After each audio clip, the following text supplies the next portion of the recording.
What's up? I'm Royce and welcome to my channel where I talk about all things film and tech. And today I want to talk about a tool I've been using to get really fast and awesome looking color grades. And that tool is called CineDream, and it's by the team at Color Grading Central. And if you're unfamiliar with them, they've been providing color grading tips, techniques, and even tools over the past few years. And those first iteration of those tools have always been pretty groundbreaking as far as the implementation of those tools. And you'll see here, CineDream is no different. It actually takes that 10 steps further. Now, a few things before I jump into this. This video is made for the CineDream Grading Challenge, which is a competition where we talk about the application in hopes to win some prizes. But I was gonna make this video anyway because I've been using this tool way before this competition was announced, so it just turns out that this all aligned. And the project I use CineDream on is my short film called Westkanda that I released a few weeks ago. If you haven't seen that, definitely check it out. Let me know what you think. And that was actually shot for another competition from the American Black Film Festival. So we pretty much said, well, what if Black Panther was a Western? So we did it Western style, did some gender swaps, and that's how we got Westkanda. Now, CineDream works with the big three video editors, excluding Avid, of course, because when it comes to Avid, there's no big three, it's just big me. But those three are Final Cut, DaVinci Resolve, and Premiere Pro. Now, I'll be showing it in Final Cut because I think in Final Cut is really where this tool shines because, you know, with all the things that in tools people have said Final Cut has been lacking since its reinvention in 2011, I tend to disagree with a lot of those opinions, but color grading, that has definitely been one of the big Achilles heels of Final Cut, and I feel like this alleviates a lot of those issues. All right, so let's jump into Final Cut right now, and this is my project Westkanda. This is the whole timeline right here. This is the Final Cut, no pun intended. If we click on this clip right here, come up to the top right, we can see that the only effect plugin I'm using right now is CineDream. CineDream is handling everything. So if I uncheck that, we go back into our flat look. I also shot this on my Nikon ZR in R3D&E, which is the camera's red raw codec. So these are raw files. It's got the red camera color science, which is amazing. If you're interested, I actually did a whole BTS breakdown video of this project using my cameras and other equipment as well. So make sure to check that out if you're interested. Okay, so now I'm just gonna show you how incredibly fast you can get a really cool looking image using CineDream. So I'm gonna click this clip right here. Has no effect applied to it yet. And then over here in the effects, CineDream shows up as an option. I'm just gonna drag this clip or the plugin onto the clip.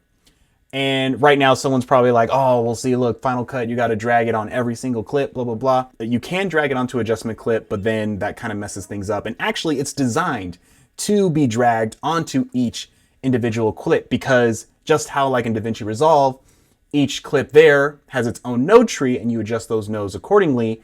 This essentially makes it work the same way, just minus the nodes. So you want to apply CineDream on all your clips in the timeline because it's actually, that's what makes it so powerful. Now that I have it applied, CineDream up here, I'm gonna hit open controls and it's gonna open up CineDream. CineDream can also work as its own standalone app where you can drop in sample images or pictures and do full-on editing on its own without it being tied to an editing software, which is really cool. All right, so now that we have it open, right in the middle here, we have the viewer. Down here, we have our waveform, vector scope, histogram. And if we go down to this arrow here, we can see not only our selected clip, but we can see all the other clips that have CineDream applied to them. And so this is what I'm talking about as far as this somewhat recreates its own version of DaVinci Resolve's color page, which is amazing. It recognizes every single clip that has CineDream. So you can work with all your clips on your Final Cut timeline. Once this window is open, do all the work you need to do right here without worrying about closing this window, going to the other clip in Final Cut, opening that window, doing those adjustments. Everything is housed all together as if it was its own color grading page in Final Cut, which is ridiculous. So now to the good stuff. This arrow here on the left, I'm gonna click that. This is going to create our color transform and immediately apply a film look. So input color profile, I'm gonna scroll down. I shot in red raw, so that's gonna be red log 3G10. Click that here, and immediately I get the color transform and it applies one of the 4 CineDream looks. So the first one is Cineboss, the second one, CineLook, the third, Cinevision, the fourth, CineLab. And so you can choose whichever one you think looks the coolest. I stuck with one Cineboss, and then down here you have your controls to adjust temperature, tint, exposure. You can adjust the tone curve, how much you want that to be affected, and the film color as well. It also has an auto white balance feature. Works pretty decent most of the time. See that there, but I'm gonna reset all of that. And up here, this top left corner right here, this little toolbar here, this is where CineDream is in a league of its own. Because instead of just adjusting sliders like we're all accustomed to, they found a way to use these controls to touch parts of the image and control only the parts that you want to get a certain effect without having to rely on going to curves or more sliders or things like that. So to explain that, I know that sounds confusing. I'll go up here to the sun. This is the exposure tool, and I'm going to select shadow, mid, high exposure. Depending on where I select the image, that's the part of the exposure that's going to be adjusted. So if I select her cheek right here, hold that and then pull down, this is only affecting the highlights. You can see. And so I can make that adjustment just off of that part of the image. And what's also awesome, kind of somewhat in the middle, a little off to the right here at the top of the viewer, we have our scopes, which we can hide if we want just a larger view of the viewer. Or in the middle, we have our false color. So we can see as we make our adjustments how much we're affecting the exposure, which is great. So now this tool also gives you false color in Final Cut, which is really great. And then what I think most importantly with this tool right here, enable skin tone indicator, right? This makes sure your skin tones are always the way you want them to look. And I feel like that's really hard to do, especially with the controls that are given in Final Cut. So this plugin really allows you to go as crazy as you want with your look, but still keep the skin tones in check. And especially if you're working with darker skin tones, this is really, really important. So down here in the middle of the viewer, you can see 2 green means being in the green. The ideal skin is somewhere in the yellow, and then 2 red is once you start getting to that pinkish area. Now, let me show you some of these other tools right here. The next one is contrast, which again, you can affect the whole contrast or just the pivot, the temperature, or the tint by clicking on this little small arrow.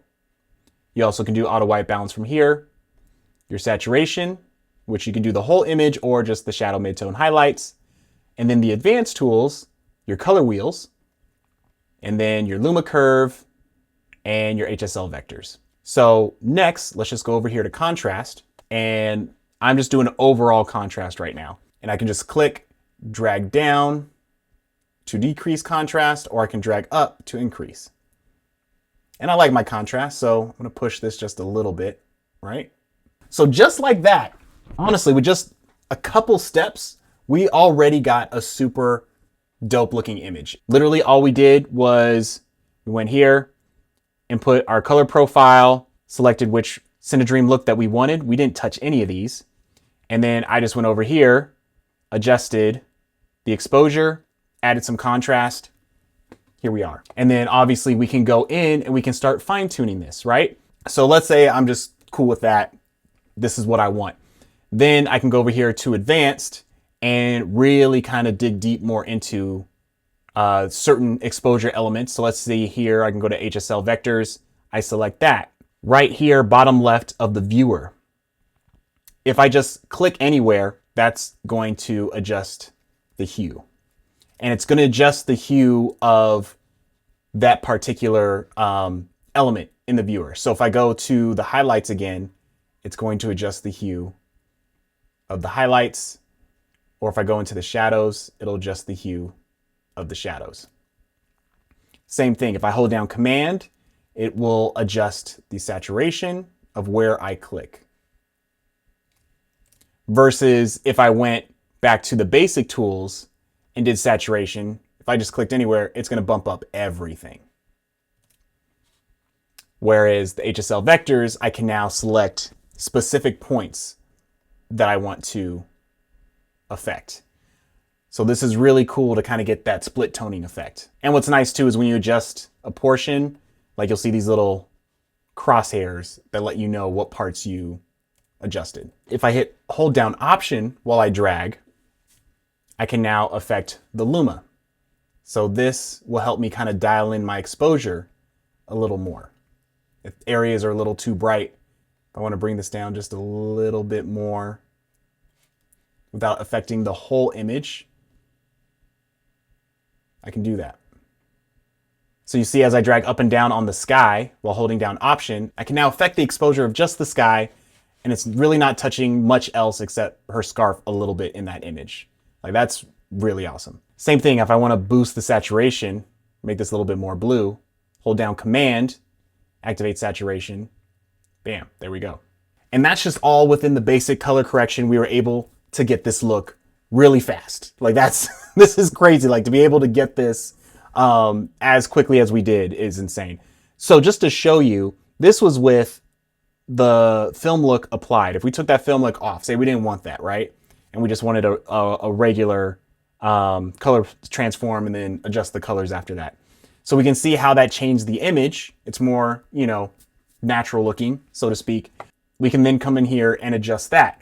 But you can see just by having this turned on, how much we get in pretty much like 3 to 5 minutes. If you guys want more of like a detailed breakdown of this, definitely let me know and we'll dive into it, because there's so much. It's so simple, but there's so much. And from here, say you have a LUT, a specific look that you like, you can also add LUTs right here. And this will open up the LUT selector page. You have all these options to choose from. And if I did select something, you could also have tools there to adjust that. But now going back to that film look, there are even more tools under here. Film density. If you want to add bloom, bam, you can add bloom. If you want to add halation, you can do that. You can add in your grain. And I can go into more detail, but it's a lot. But I just wanted to show you without even going into the final grading portion, just staying within base correction, what you can get, the result that you can get. They also have a shot matching feature. So you can create groups of similar shots and everything. Then once you have those selected, go to match shots, select one, and then with them next to each other, you can make your adjustments. Right next to each other, you have your waveforms and everything to compare to make sure you're getting the same look. You turn on your scopes, your skin indicator, all that works with everything side by side.